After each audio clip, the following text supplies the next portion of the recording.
This episode of Evolved is brought to you by Manscaped. Manscaped have all the tools for your manscaping needs, like the Lawnmower 4.0 electric trimmer and the Weed Whacker 2.0 ear and nose hair trimmer. Manscaped sent us their Performance Package 4.0. The lawnmower actually looks great. I've been using it, keeping my face all nice and trimmed. Use it in the shower. Thing's amazing. Works really quick. No complaints whatsoever. Yeah, I was actually really impressed with how it looks. It's quite stylish. It's small, it's black, it's nice. It has the LED light on it. It has two little guards that have like a double adjustment on each of them, so you get 4 different trimming lengths with it. A little charging dock that's USB-C. I think it goes for 90 minutes on a full charge. It's pretty impressive. Yeah, I love the charging dock. It's USB-C, like you said, and the actual device is wireless. You just stick it in, you pick it up when you need it. It's great. It's super simple to use. The Weed Whacker, which is for the nose, also is really awesome. I've been using it probably weekly at this point at my age. It works great, nice and clean and neat, and no complaints from anyone. Yeah, no, I have only recently had to admit to hitting my mid-30s and needing a nose hair trimmer. This is the first one I've ever had. It's an interesting experience the first time you use one. I had very tickly, I sneezed once or twice, but it did the job. Things are trimmed, things are tidy. It's styled similar to the lawnmower. It looks quite nice. It is not waterproof. Do not trim your nose hair in the shower. Very important. Yes, that's very, very important note. The set also includes their Crop Preserver Below the Waist deodorant and Crop Reviver Below the Waist toner, which both smell really good, I have to say. Yep, I can agree with you there. I sniffed them both and they both smell excellent. Yeah, there's even a set of Manscaped boxers, and everything came in a nice little travel bag, which it's been really great. I've keeping all my Manscaped stuff in there. I'm gonna be taking it with me on my vacation coming up here shortly. It's really nice. Yep, the boxers seem very nice. I am now only a medium, and when I ordered this set I was a large, so unfortunately they don't fit me particularly well, but they seem very nice quality. Very impressed with the travel bag. It is now in my gym kit bag. It has permanent pride of place there. It's a very nice little travel bag, I have to say. I'm a sucker for little things like that. So if you've been thinking about upgrading your manscaping game, why not use the code EVOLVED at manscaped.com for 20% off and free shipping, and try some Manscaped goodies today, because your balls will thank you.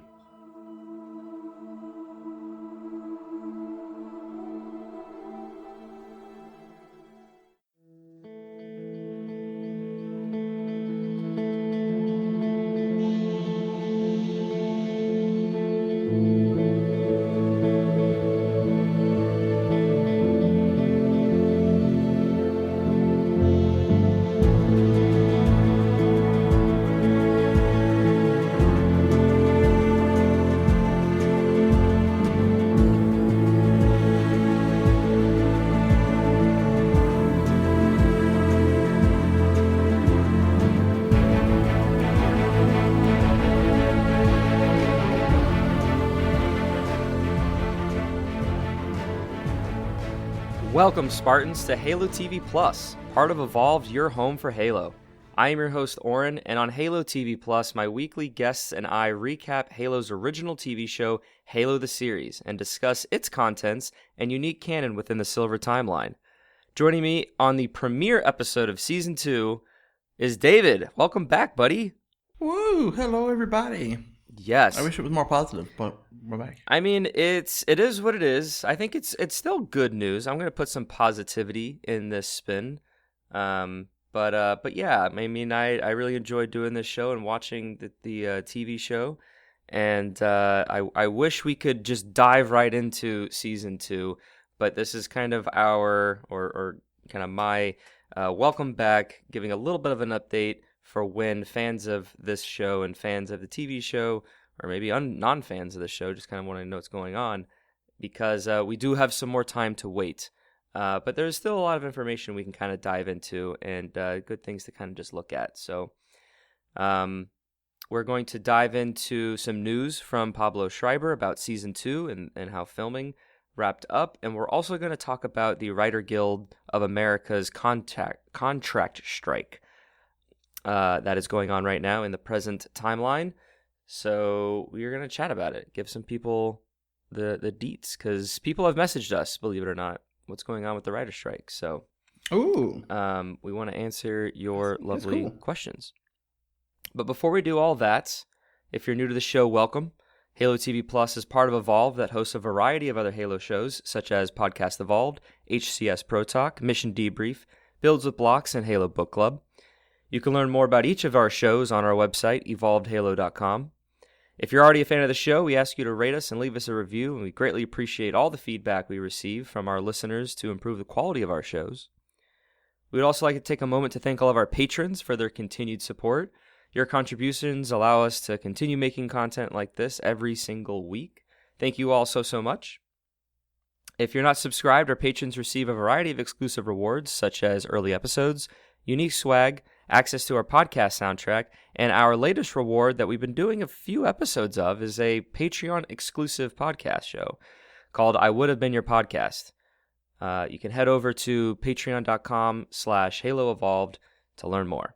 All right, so David, today, like I said at the top of the show, we're gonna do two things. We're gonna first talk about season 2 and a little bit of what happened during season 1 in terms of the production side of things to kind of see when we get a release date, because right now there is no release date that is known for season 2. Not everyone, but a lot of people assumed that, oh, it's another year, I get my next season of my show, we'll get it in March of 2023. Well, a lot of sci-fi shows or very big budget shows, they're not able to really turn around show or seasons every single year. So obviously we don't have a show, and they just finished filming. So we'll dive a little bit into that, and then we'll touch on the writer's strike. So if you didn't hear already, David, the show has wrapped season 2. They've completely finished this past May 3rd, May 1st.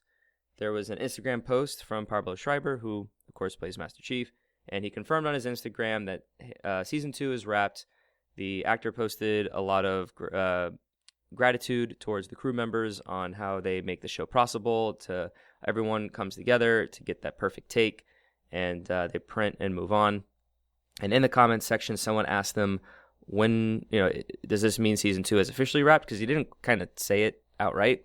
And then he responded, it is indeed. So it's wrapped, it's all done. Yay. Excellent. Now, I did not know that I had finished wrapping, or that I had finished filming, as I should say. But this is good. This is good news. It is good news. Now, did you know when we started filming I don't think so. season 2? I don't think So when season 1 came out, they actually greenlit the second season pretty quickly. So they kind of knew that the story they wanted to tell continued past season 1. And even though it had very mixed reactions, even arguably on the negative to mixed or mixed to negative type of reactions and receptions, they still had a second season greenlit. But filming didn't start until September 14th of last year. There was a press release from Paramount Plus. There was an article on Halo Waypoint. Deadline also reported on it that season 2 of the Halo show began production. And they probably continued pre-production very soon after the season 1 actually premiered.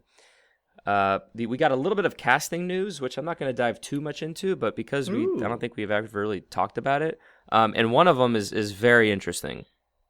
I'm intrigued. So we have 2 new actors joining the ensemble. Joseph Morgan joins as James Ackerson, a formidable intelligence operative who has spent his career climbing the ranks of the Office of Naval Intelligence. And he is a very big figure in the extended lore, not timeline, but just like the outside the games. I don't think is he in the games? I don't think he is. No, I don't think so, no. I think only the books, really.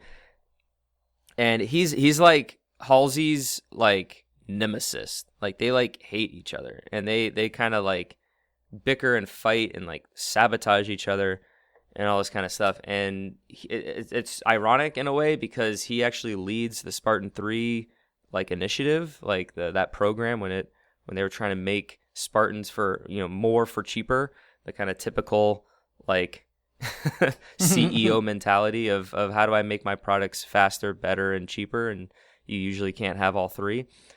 And Yeah, and so they have this huge relationship, which is pretty comical, but pretty interesting over the course of the extended lore universe. So I'm very interested to see how they take that, especially with how season 1 kind of ends with Halsey very much on the run, kind of like she does throughout the games, and almost as if like now maybe Ackerson will come in to like hunt her down, so to speak, and he probably has very negative feelings towards the Spartan program, and so he will likely be an antagonist type of character within the UNSC and Oni.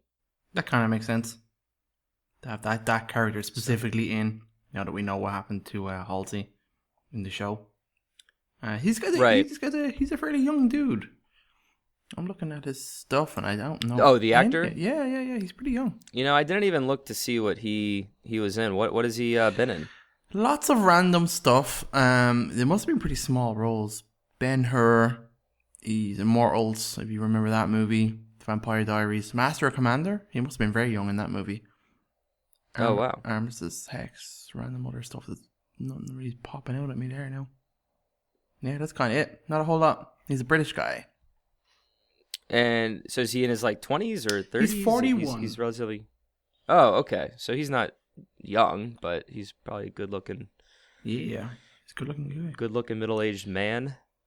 That is correct. But yeah, I'm pulling up a photo of him right now. Yeah, he does look very formidable. I think he would look good in a uniform. And chasing down Halsey. Yeah. Very good. Yeah. All right, and then the second person to join the cast is Christina Rodlow. She joins as Talia Perez, a corporal specializing in linguistics for UNSC Marine Corps Communications Unit, and a relatively new recruit who has yet to see any real combat. As far as I could really look at it, I kind of think she's, or not her, but like the character Talia, is an otherwise new character to the lore, so she will be a silver timeline individual. And I mean, there is a Corporal Perez, which is, she's going to be a corporal in this, but this Corporal Perez was in the game, was just a UNSC Marine assigned to A Company that fought in the Battle for Earth and at the installation of 05. So this is just a random Marine that had some dialogue that followed you around in Halo 2. So maybe they're taking that, character, so to speak, and just giving them more of a character and kind of putting him into the TV show. Kind of like what they did with Soren, maybe to a lesser extent, but like Soren had like one short story and kind of never really appeared again, to where in the TV show they really fleshed him out, made him his own character, and used the lore as just kind of, or the what's the regular timeline called? Is there like a name for it? That's a like great Halo question. Timeline? Yeah, I don't know. The real timeline? The gold, if But if TV is silver, maybe we're gold. The gold timeline? All right. Yeah. So the gold timeline would be the kind of foundation, and then they're just building upon it for this, for the silver timeline.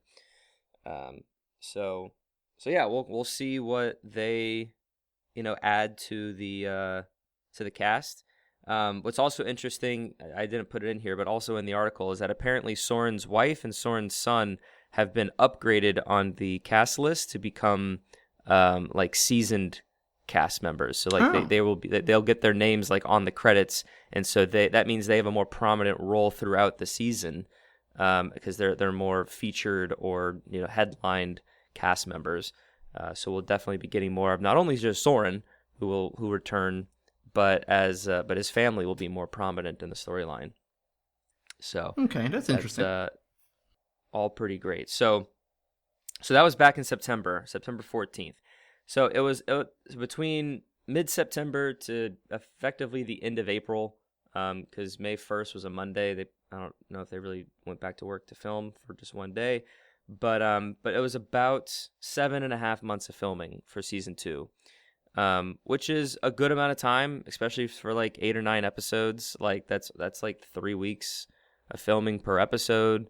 Or if they shot what's called like block filming, is that they'll produce like 2 episodes. They'll shoot 2 episodes. Then the shoot crew will kind of take a break. They'll go back to producing pre-production for the next 2 episodes, and then they kind of do that. That's how they actually did season 1 for a good amount of it, and a lot of like more narrative shows kind of do that. My show's a little different, which I'll get into a little later. But yeah, 7.5 months is a great amount of filming time, and it's a lot less or quicker when you look at season 1. So I pulled up some old posts and some of our other coverage that we actually did, because we save all of our scripts here. And season 1 began filming in like November, December of 2019. The date's a little fluid, but they posted it. There's an Instagram post of Dr. Halsey's chair that says Halsey on it, her cast chair. And so they did some filming before the new year in 2020, then did, again, some more filming before March of 2020, where everything shut down.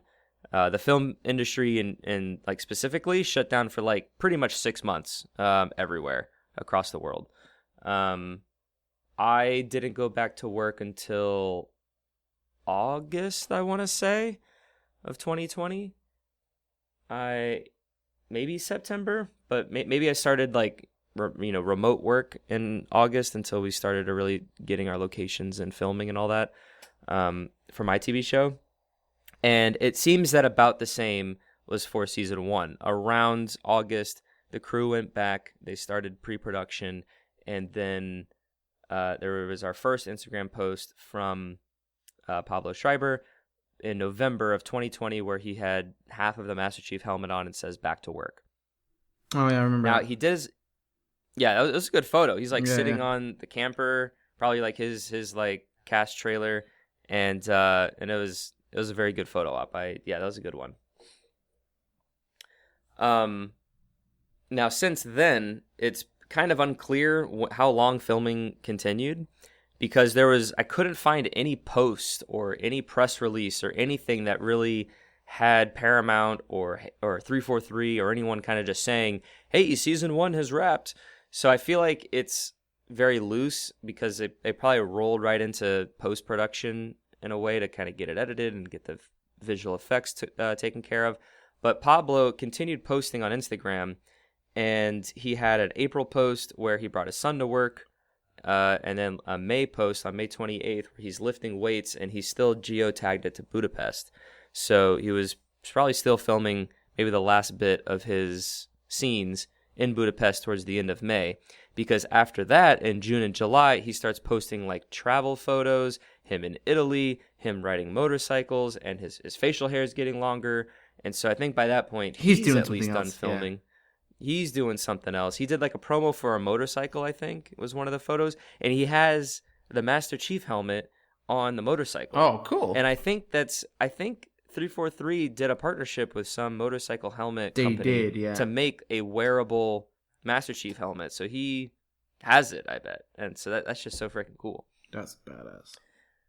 So he was doing his thing. So maybe they were still filming scenes that didn't have him in it into June and July. But for the sake of argument, we'll just say that they wrapped filming at the end of May. And so if you take the 3 or 4 months before COVID, and then the next like 6 to 7 months after COVID, it was about 10 months of filming for season 1, which is a lot of time. I mean, I filmed 22 episodes in 10 months, but that's because our show is completely run differently. But like for a heavily sci-fi and visual effects heavy show, still 10 months is a lot of time. And I think some of that was just through the trials and tribulations of it being the first season. You're figuring it out. I'm sure there's a lot of like rewrites and things, and there's some controversy that we're not going to get into with what we actually came about it all. But if you look at it, season 1 ended at the end of May, and then we got the show the following March in 2022. This season 2 has now effectively ended a month earlier. We're done at the beginning of May. So I don't think it's out of the question to say that the show could come back as early as March of next year, because that would have given the post-production the same amount of time that presumably season 1 have. Does that all make sense? Yeah, it does. But that's also really far away, Oran. Damn. It is really far away. March next year. March of next year. I mean, that's 10 months away. It's wild. So, but our first look of the season 1 of the show premiered at the Game Awards for that year, for 2021. So it's very possible we don't get any real news for really the rest of the year, or maybe kind of after the fall game release launch rush. And maybe we get another teaser for season 2 at the Game Awards again, because the Game Awards have kind of becoming like the new E3 in a way. Yeah. To where like there's all these fancy new release and announcements that kind of just get dropped at the Game Awards, and then all the different companies do their own like virtual game showcase throughout the summer. So yeah, that's kind of my opinion and prediction, I guess, is that I feel like the March release date was pretty great. Like we got it in March, all of April. I think it went mostly through May for the 9 or 10 episodes, the 9 episodes, and then from there it just rolls right into the summer game season. So I think keeping it at March is not a bad call, and then you could even look at it that maybe Halo and The Last of Us just alternate each year. Last year we got Halo, this year we got Last of Us, next year we get Halo, then the following year we get Last of Us. There is also we just need to the Twisted Metal TV show is out this year, I think. Twisted Metal. Yeah, have you heard of that? Is that like that a car? Yes, the car collision video game. It's Wow. It's not car collision. It's like cars with guns. Think like Death Race. Remember that movie Death Race? I think so. It's like a post. Oh yes. So like a demolition derby, but with guns and stuff, or like a Mad Max. Yeah, kind of. Yeah, it's all these like Okay. the lead is Anthony Mackie. So anyway, it's quite strange. Oh wow. I think Peacock are doing that. Peacock. Yeah, Peacock is the NBC. Look at that. I typed TW and Twisted Metal popped up. Like my computer's There you listening go. to me. I know it is. Yeah. Wow, Anthony Mackie, Peacock original. I was expecting bigger guns, but I guess that's okay. Follows a motor-mounted outsider offer the chance at a better life, but only if he can successfully deliver a mysterious package across a post-apocalyptic wasteland. Nice. So that also reminded me, which I'm going to do right now, is Fallout. There's a Fallout TV show. Is there? Did you hear about that? Maybe I did. Yeah, Fallout. It's an Amazon show. Oh my gosh, everyone's getting their own show. Amazon is Fallout, Peacock is Twisted Metal, There we go. Fucking Paramount has Halo, and HBO has Last of Us. Yeah, Fallout, an adaptation of the video game set in a post-apocalyptic America. And then who are these cast people? No one is popping out at me. I didn't think they'd started that yet. I think I vaguely remember hearing about it, but I didn't think it actually. Well, no, they've been filming it because they've been filming it here in New York. Oh shit. I don't know like really anyone who's worked on it, but I know that it's been in production. I don't know if it's done filming. It could be still filming, or maybe it's done by now. It has a 2023 release date, so. Oh shit! Okay. We should just turn Halo TV Plus into a video game television show. Then we could do it every week. We'd have all the content. Yeah, we don't have to wait every 2 years. I'm gonna have to pitch that to the executives of our show. Cool. All right. Awesome. So yeah, I forget how we got to that tangent. What was we saying? Oh yeah, you were just talking about the shows alternating. Yes. The years that we would get them. So yeah, so Fallout is also this year, 2023, and then Twisted Metal. Does it have a release date? It says 2023. I thought it was this year. Yeah, I thought it was. That's 11 episodes. Fallout is listed as 9 on IMDb. I don't know how accurate that is. It's sometimes not very accurate. July 27th is Twisted Metal. There we go. It's almost That's here. That's 2 months and a week, and then Fallout does not appear to have a release date unless it's on Google somewhere. Well, right. So that's kind of the timeline for us. Yeah, we'll just have to be a little bit more patient. You reckon March next year? I'm reckoning March next year, and we'll probably. I mean, I don't know. Maybe we get something as early as like Comic-Con. Like, did we get any sort of trailers or anything over the summer? Like Comic-Con is a great spot to drop TV news and all that. So maybe we get something as early as then. When's San Diego Comic-Con, huh? Tell me, computer. Interesting. Computer. July 19th to July 23rd. Oh, so there's definitely going to be Twisted Metal there. 1,000%. So, yeah. All right. Well, that's kind of all I have. Anything else you want to add about the timeline of it all? It's kind of all there really is to talk about. That feels good. I trust your TV maths to be correct. I would have liked to have had it this year, but understandable. I mean, that it isn't. They could have been editing stuff, and they could plan to release it later this year, but just looking at the timeline, I just don't think they will.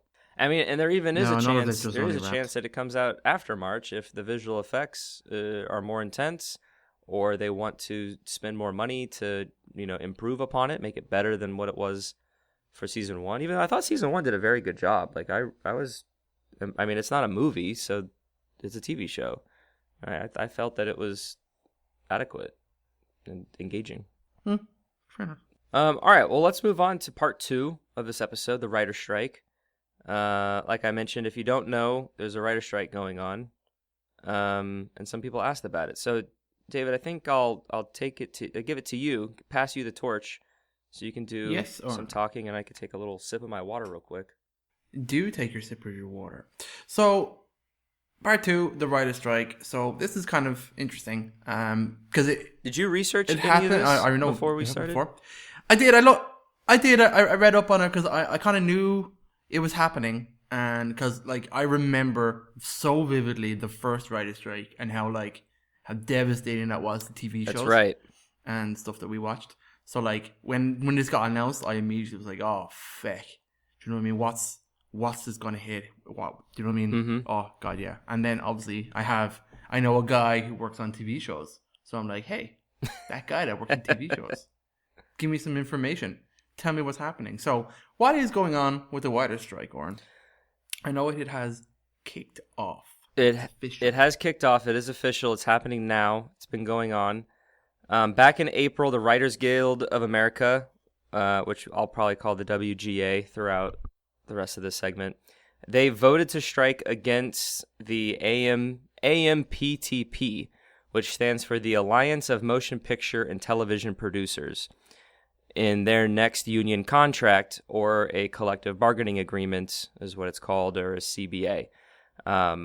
So if they were in negotiations throughout April, and then towards the end they had a vote, and they said if we can't reach a vote by the end of our deadline, which was May 1st, then we would vote to strike. And so they voted that. It won by a 98%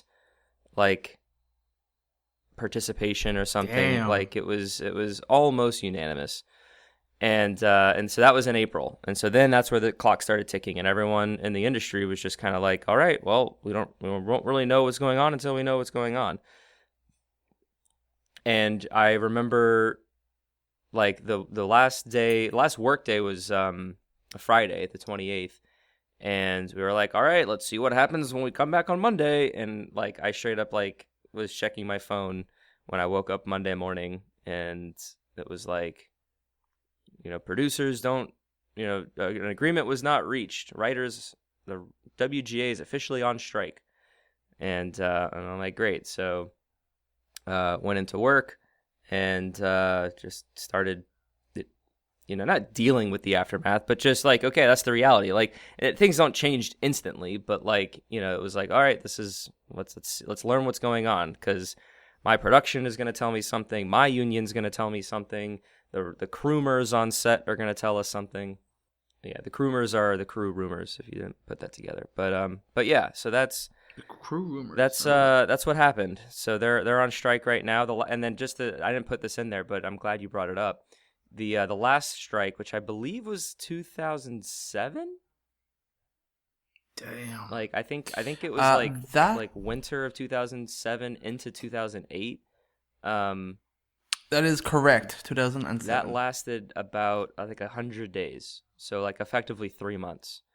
And yeah, anything that was filming just stopped. Well, I'll get into that when we go to the rest of these questions. But yes, it greatly impacted the industry. The big show I was watching during that time was Lost.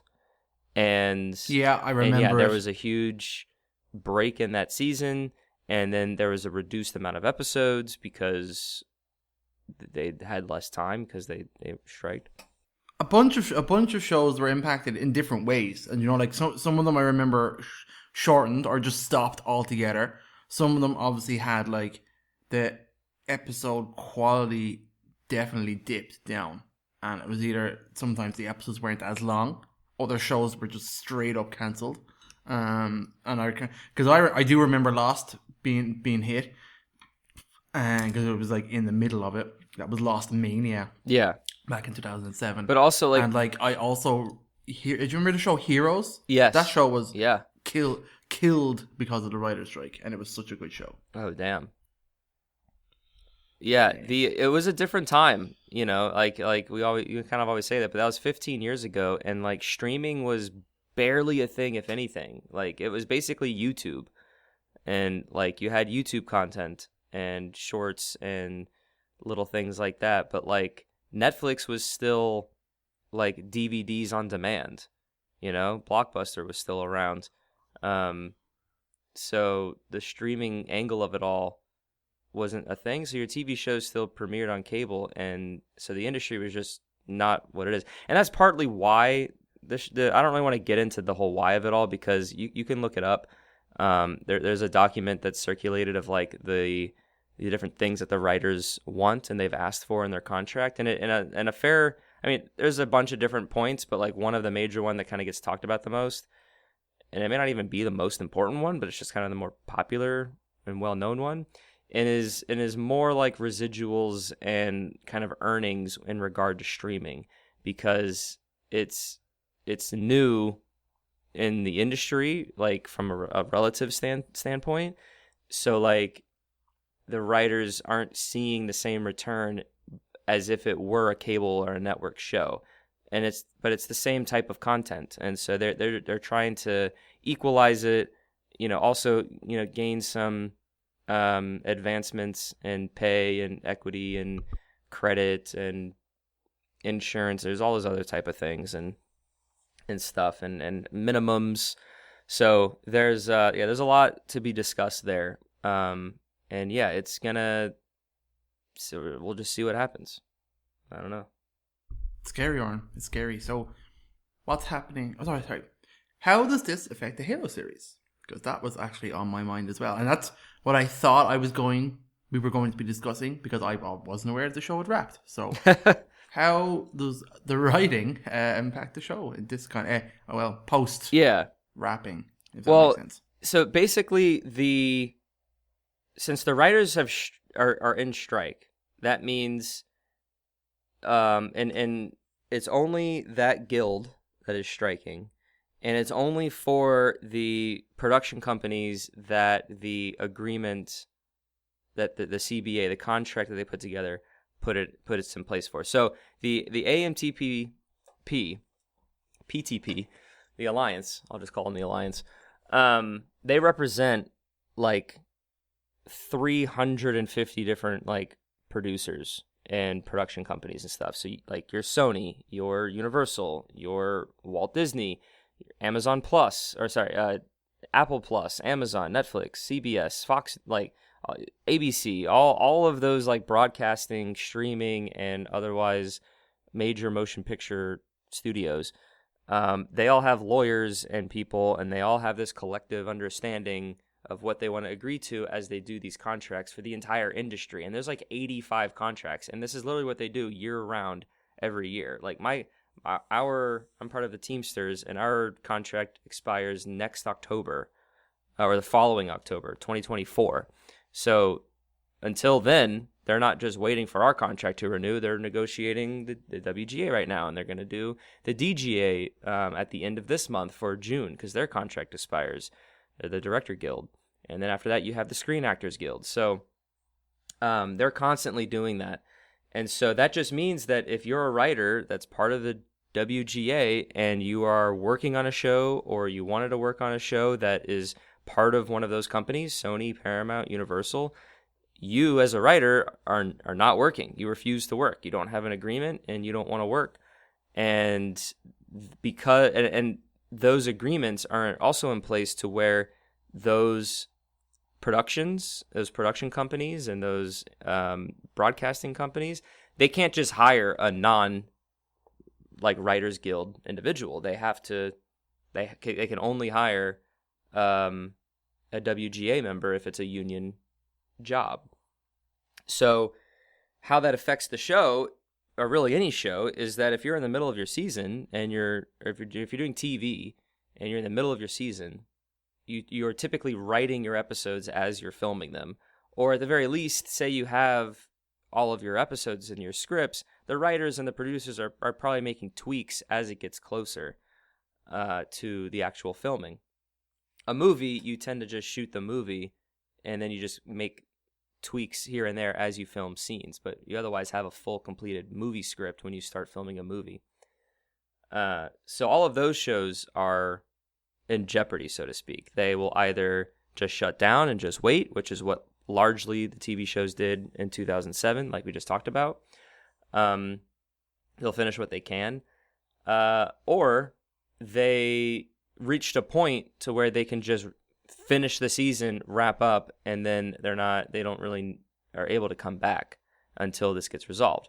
So that's what I assume is going to happen with the Halo TV show, because they are done filming. They filmed right on the strike deadline. So they filmed all the content. They had their scripts, they were tweaking them, they did their thing, because remember, it's being produced by, season 1 was produced by Showtime, released on Paramount Plus, which is the CBS Paramount company. I don't know if they're still going to have Showtime produce season 2, but they are included in the collective bargaining agreement between the Alliance and the writers. So, in a way, yes, it affects the TV show because, it's a union show and it's with this big studio, but probably not, because filming is wrapped. Now, there is the post-production side of it all where, you don't need a writer to go through the editing, but say the producers and directors and people are editing a scene and it's just not working, it's just not doing it right, or they want to change some dialogue or rewrite a scene, they can't do that. So they have to live with whatever they got, or if they do reshoots, they have to live with whatever the script is. They can reimagine the script because all it is just the script. They can change what a physical location is, but that location slug line has to stay the same until there's a contract. The writers can come back and then they can make whatever edits that they need. So that honestly could be the one way that the show doesn't come back in March. Not the one way, but that could be one way, to where, say they want to do some changes. They have to wait for the strike to be over, do some changes, and then go back to film, do their reshoots, then bring it back, edit it, and then pump it into their distribution pipeline. So that's kind of how it could affect the show, but in all likelihood, the writer's strike won't really affect the pipeline of the Halo TV show because they already filmed. Could they be? Do you think they would have a season 3 kind of script? Is that something you'd have this early? I doubt that there's a season 3 script. There's probably definitely an outline, or at the very least some sort of maybe not a beat sheet, but I guess something equivalent to a video game Bible. Okay. There's a Halo Bible at 343. There might be a TV show Bible, and they have outlines of we want to tell a 3-season arc, and these are kind of the beats that we want to have in each season. Maybe they have a rough idea of the episode count, and so there's some of that. But again, all of that gets developed in the writer room and with the producers, so you can't really tweak that too much. I think on a showrunner point of view, because the showrunners and producers, they're part of the DGA, and since they're not on strike, they can still work. But in terms of like turning those outlines into physical scripts, they are not able to do. Now, because season 2 just wrapped, I personally don't really think that 343 or Paramount are really trying to get them to start writing those scripts now. And Oren, you are actually working on a show. I know we touched upon. Did this impact your show? So what's the story it's there? almost the same to the Halo show. Although ours did get affected more directly in a kind of a weird way. So because we are on TV, every episode, like if we're filming episode 5, we already have episode 6 because we're producing it. And then episode 7 already has an outline. And then episode 8 is in development. So we're working that far out. And our season ended this past Friday, May 12th. And our first day of our last episode, episode 22, was started filming on May 2nd. So the only thing that it really affected for us was that we weren't allowed to make any script changes once we started filming because the writers were on strike. But all the way up until May, the writers wrote the script. The assistant directors and the producers produced the script. We found locations for the script and all that kind of stuff. And so we were able to do some of those script changes and some of those production and producing. But then we just lost the ability to write or rewrite scenes and change things drastically for that last episode. Which is not unusual. It's just maybe mildly inconvenient because we do make script changes kind of often from episode to episode. But what was most interesting were the picket lines. Now, since a union is striking, they are allowed to picket. And what a picket line is, if you don't know, it's a physical line. It's not any sort of digital or social media thing. I mean, they share it on social media, but like it is a physical line of people that stand in front of the company or organization that is being striked against to prevent people from working. And because all of us other union members are in our own union, we also, or I say we, but like hopefully it is we all want to agree with the writers, our fellow brothers and sisters who are also in unions for their craft, and not necessarily against the man, so to speak, but like the man. What's the saying? Like an equal tide rises all ships or something. That's it. So that is correct. So we want to support them so they can support us. But that doesn't mean that we automatically strike because we're actually not allowed to do that. It's in our contract. So we respect the picket lines. So which is something that is actually led up to the individual. So like I could choose to cross a picket line and go to work if I really wanted to, but generally speaking, you kind of just don't, or you find a workaround. So they started picketing our stages the last week. The first week we were filming outside of the city. So our first week of filming this episode, we were filming outside of New York. And so there aren't just random picketers in like Tuckahoe, New York. And so we filmed those scenes pretty seamlessly like we normally would. But then our last 3 days of filming, Wednesday, Thursday, and Friday, was on our stage in the middle of Brooklyn. And so people showed up. And prior to Wednesday, there's us, we film here, Blue Bloods films in these, like there's like 20 stages. We have 4. But the other 16 is Blue Bloods or Evil or Law and Order Organized Crime, or whatever other shows that are kind of more of a single season. Like we had, what was it called? The murder one. I'm blanking on it. Dr. Death. Dr. Death was with us, or The Equalizer was sharing stage space with us. So those shows were filming at our stages. Our office staff were in the office, and so we saw that. So we kind of saw, like, oh, this could be a problem when we want to come to work on the stage, because if they have a picket line in front of our stage doors, our crew's not going to want to cross that line. So we had to think about how we wanted to film those 3 days. And each day had its own challenge, funnily enough, and I could probably do a whole nother hour talking all that. But what I will say very quickly is that on Thursday, the plan was to do what we call a company move, where the whole film company moves from one location to another location. And we were going to move out of the stage and go to a deli and shoot a scene on location at a deli for about 5 hours and then go back to the stage and continue filming there. But because of the circumstances of the picketers trying to, shut us down, so to speak, they also picketed the location. So if we left our stage, assuming we even could, because we kind of couldn't because there was a line entering our stage and we can't really exit.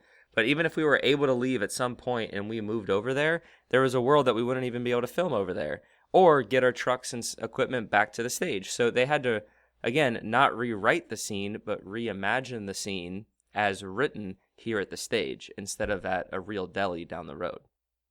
So I don't think Halo had to do anything like that because, again, they wrapped at the end of April or like May 1st.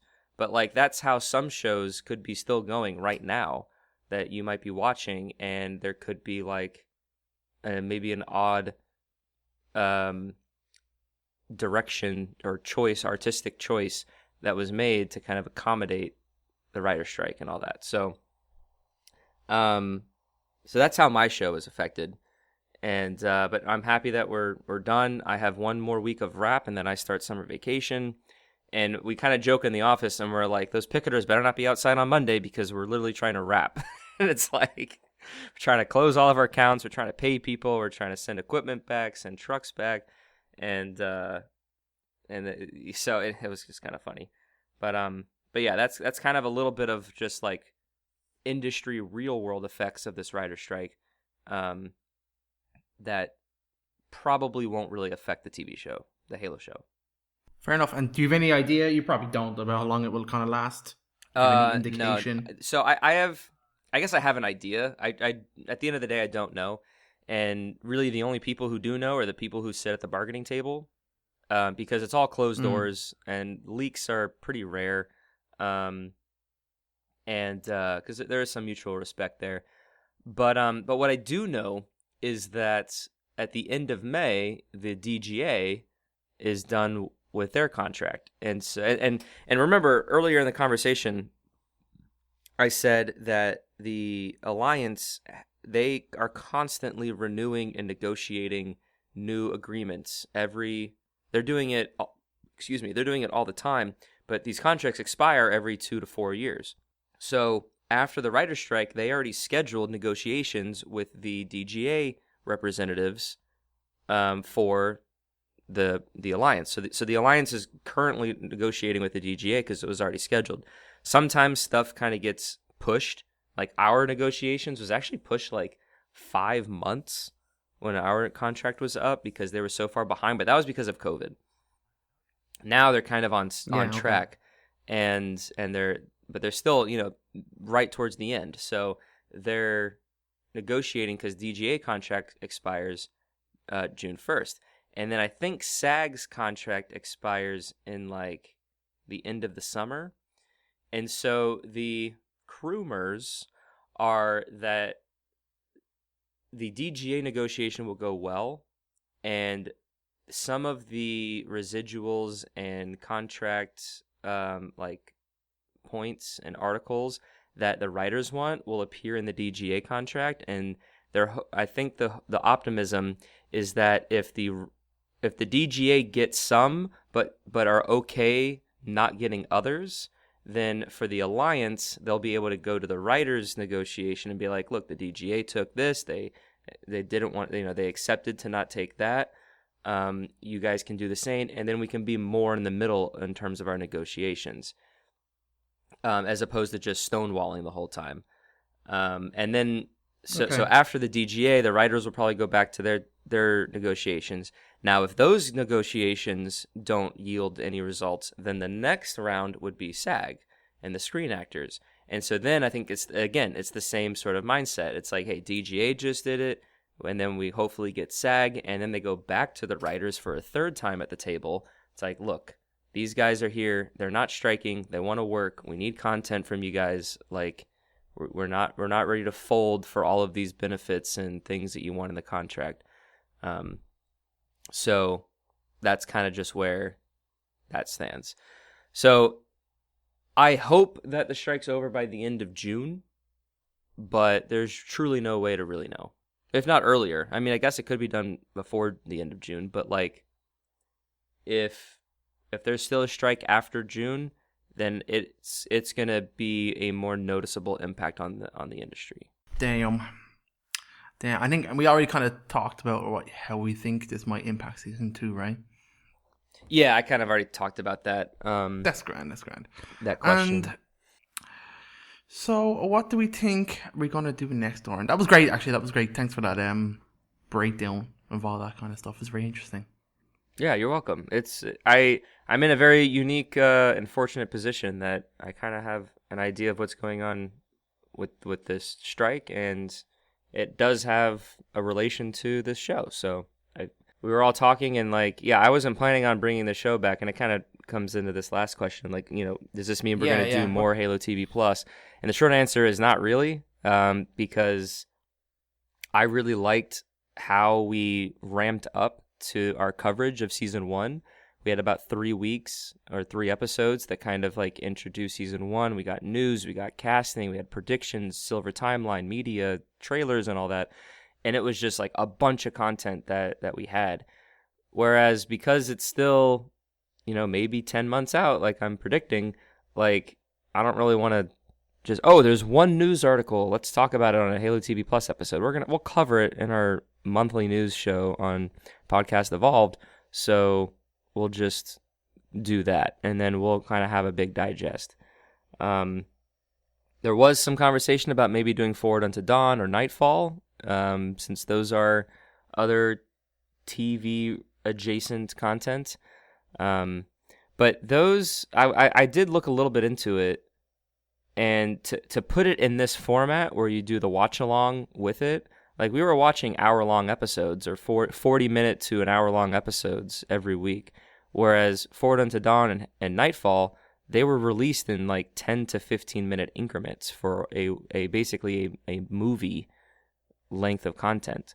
So it's like, well, do I do short episodes to do each one of them and we have more episodes, or do I just do one big episode and we do it? But if I feel like if I break it all up, it might not be as engaging. But then if I do one big one that is very engaging, well, then that's just kind of 1 or 2 or 3 episodes, and then we're already done, and then we're back where we started, and we're not really waiting for, and then we're still waiting for the TV show. So I don't know, but if enough people want it, you know, maybe. If you want it, let us know, listeners out there. But we have covered Forward Unto Dawn and Nightfall in the past. It's been a couple years, but it may be worth a revisit or rewatch. Fair enough. That's pretty good, man. That's good. Yeah. I think that's about it, huh? Yeah, I think so. Okay. Well, some positive stuff. Hopefully the strike goes well. Yeah, I hope they get what they want. You know, I think there is some negotiating. So, I mean, if you looked at that sheet that they kind of put out there, like you know, they're not going to get it all. And it'd be great if they did, but like I hope they are able to just negotiate and be like, this is really important to us. We need this for X, Y, and Z reasons. What can we sacrifice to kind of get there? And then they walk away with a good contract, and then we just kind of keep going. Because how this is going to affect me and so many other people, thousands of people, is that, you know, we just finished our season, but you know, we start filming season 5 mid-July, which is basically 2 months from now. But we can't start season 5 if we don't have a script. So, yeah, you know, in a very grim sort of way, like I said earlier, like the season 3 of the TV show of Halo, if that's a thing, they can't start writing scripts until the writer strike's done. Now, chances are it'll be resolved by then. But your favorite show, whatever you're watching right now, on whatever service, it's going to be affected if we don't resolve this soon. All right. Boo, we need Oran to work. We need Oran to work. Although you don't like it when I work. You like it when I'm not working. That's true. I do. The podcast content does go up, when Oran doesn't have a job, which is good. But then, like, with no TV stuff to do, well, what are we making anyway? So yeah. So, but no, it'll be good. I'm excited, and I walked away all right. Kind of decently pleased with the show. I do want more, and it could definitely be way better. And I'm always optimistic for it, just like the games. So, but yeah, we'll chime in probably in a couple months on the next episode of Halo TV Plus and give you guys what's going on. But thank you, David, for joining me today. Listeners, thank you for another week of Halo TV Plus. If you haven't watched the first season, maybe this is the first time you are listening to this on our feed, then you can watch the TV show on Paramount Plus right now, all 9 episodes, and you can listen to all 20 episodes of Season 1 of Halo TV Plus, where we covered and watched all the episodes. I had a rotating guest each week. We would sit down, watch an episode, and then talk about and do like an analysis. So we kind of did a commentary and analysis of kind of key moments in the episodes, and that was a very unique recording and viewing experience for our show, but just I've never really done that ever, so it's definitely unique, and it seemed to be very well received by our listeners, so definitely go check that out. It, along with all of our other podcast shows, are on our website, evolvedhalo.com. It also features links to our Discord server, Patreon page, Xbox Live Club, and other contact information. Once again, another special shout out to our patrons. Thank you guys so much for making all of our shows possible over here at Evolved. You can head over to patreon.com/evolvedhalo to learn more. And finally, if you want to leave us an email or a voicemail about this week's, well, actually, I didn't change that. I started reading. And finally, if you want to leave us an email or a voicemail about this episode of Halo TV Plus, or about the writer's strike, or what you think is going to go on with Season 2 of the TV show, you can email us at podcastevolved@gmail.com, or give us a call at 205-EVOLVED. That's 205-386-5833. And with that, I've been your host, Oran, and Evolved! Evolved!